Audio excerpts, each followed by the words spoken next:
Breaking news! What if I told you the Cleveland Browns may have just stumbled upon the most exciting quarterback story the franchise has seen in years, and that it's unfolding right now, before the regular season even starts? What if I told you that, in the midst of what was supposed to be a quiet preseason build-up, a rookie stepped onto the field, faced NFL starters without any protection from his own offensive line, and still threw two of the most impressive touchdown passes we've seen in a Browns uniform in a long time? What if I told you that this same rookie, who wasn't even the top draft pick at the position, is now forcing the front office, the coaching staff, and perhaps even the fans to rethink their entire quarterback roster? This isn't just false advertising. It's a real, ongoing battle that could redefine who leads the Browns in the future. And the next chapter won't arrive for a few months. It will happen this Saturday against the current Super Bowl champions in a game where every play can change the course of the match. Kevin Stefanski has already confirmed it. Shedeur Sanders will get a ton of reps against the defending Super Bowl champion Philadelphia Eagles this Saturday. And after what we saw against Carolina,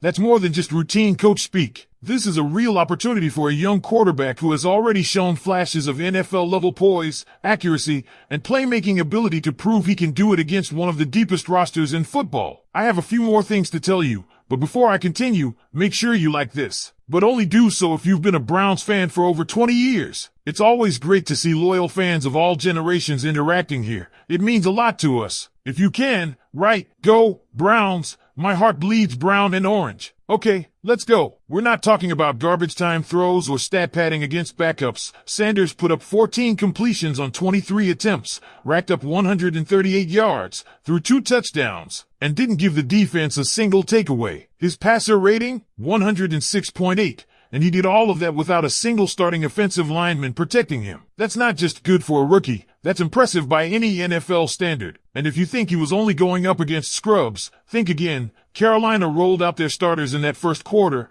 meaning Sanders' early drives came against a real, high-pressure defense. Sure, those first few possessions were scoreless, but when you're standing in the pocket behind a patchwork O-line, staring down a legitimate pass rush, most young quarterbacks would have folded. Sanders, he settled in, made plays with his legs, including that viral double spin move to escape pressure, and started delivering passes that were pure precision. Go back and watch his first touchdown throw. 3 defenders in the area, 2 with their hands up ready to swat the ball, and yet Sanders drops it in high enough to clear them but perfectly placed so his receiver can haul it in without breaking stride. That's not luck, that's elite touch. On his second touchdown, a rusher right in his face, no open target in sight, and yet he stays calm, eyes locked downfield. Then Amani Marshall throws a crucial block. Sanders sidesteps into space and delivers a low, away from the defender strike that only his guy could catch. These are the kinds of plays that separate a quarterback who manages a game from one who can actually take over a game. And for those of you thinking his high completion rate in college at Colorado was just a bunch of short checkdowns, this is your proof it wasn't. We saw him thread the needle in the NFL just like he did at the college level, and it looked real. Now, here's where things get even more interesting. Dillon Gabriel is back. After missing the opener with a hamstring injury,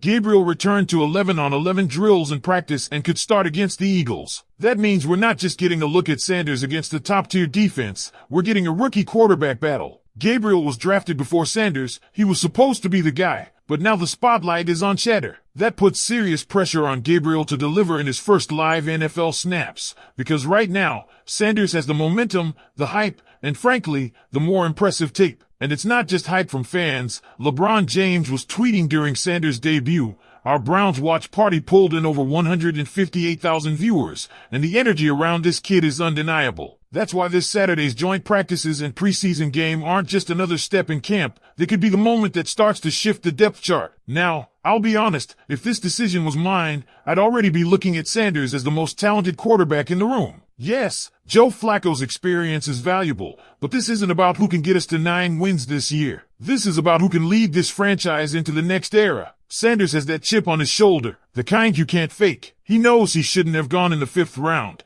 and every snap he plays looks like it's part of a personal mission to prove it. And then, just as fans were starting to dream about Sanders connecting with a promising young target all season long, we get the gut punch. Luke Floria, the undrafted rookie wide receiver who made that ridiculous one-handed catch from Sanders, has been waived after suffering a grade 2 hamstring injury. The silver lining? No surgery needed, timetable 2 to 3 weeks, and the Browns fully intend to re-sign him if he clears waivers. This kid was turning heads in camp. Jeremy Fowler even quoted a Browns source saying, "We can't guard him right now." That's high praise, and it makes the injury all the more frustrating. Still, if Floria clears waivers, expect him back in the fold, potentially as a practice squad weapon who already has chemistry with Sanders. And that's another reason why Saturday is must-watch, because in preseason, every snap, every connection, every throw matters for building the chemistry and confidence that can carry over into the regular season. So here's the question for you. After watching Sanders' debut, seeing the plays he made, and knowing Gabriel is about to get his shot, who do you want to see under center week 1? Sanders? Gabriel? Flacco? Or, somehow, Kenny Pickett? And let's be clear, this isn't just another camp battle that fizzles out by week 3 of the preseason. The way this is shaping up, Saturday's game against the Eagles could be the kind of moment that gets replayed in Cleveland highlight packages for years, because the stakes for both Shedeur Sanders and Dillon Gabriel are massive. Gabriel has the draft status advantage. He was taken before Sanders, and you can bet the Browns front office would love to see their earlier pick justify that investment. But football doesn't care about where you were drafted. It cares about what you do when the whistle blows. And right now, Sanders has already done something Gabriel hasn't. He's gone out in an NFL game and delivered. That creates pressure, and the truth is, pressure reveals who you really are as a player. This game isn't just about competing against the Eagles' defense. It's about competing against each other for the future of the Cleveland Browns quarterback position. And the Eagles aren't just any opponent. They're the defending Super Bowl champions. Their defense is loaded, deep,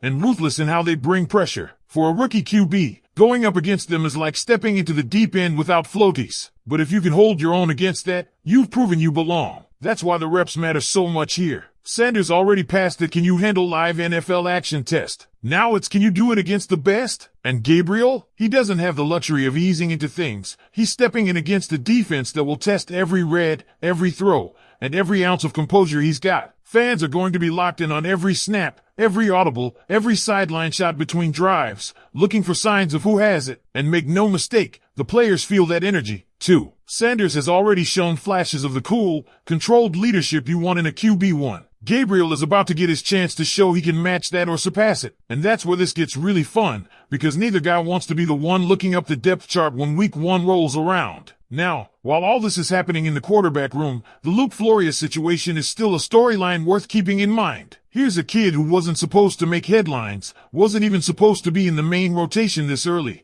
and yet, by the time he made that one-handed grab from Sanders, he had already earned the respect of guys in the locker room and coaches on the sideline. His injury stings, not just because it sidelines him for a few weeks, but because it temporarily severs a connection that was showing real promise in the preseason. If he clears waivers and returns, expect the Browns to ease him back in, but you can bet Sanders will be looking for him again the moment he's available. In a preseason where the starters aren't getting much action, it's these stories, rookie battles, underdog receivers, unexpected standouts, that are giving Browns fans something real to latch onto. And the best part? Saturday's watch party is going to be electric. If our last one pulled 158,000 views for Sanders' debut against Carolina, imagine what it's going to be like when you add Gabriel to the mix against the Eagles. This isn't just another game anymore, it's a showcase. 2 young quarterbacks, 1 spotlight, and the defending champs is the proving ground. I'll be honest, deep down, I want Sanders to go out there and remove all doubt. I want him to make throws that silence any talk of depth charts or developmental years. I want him to walk off that field with everyone in the organization knowing this is his team going forward. Because if that happens, it's not just a win.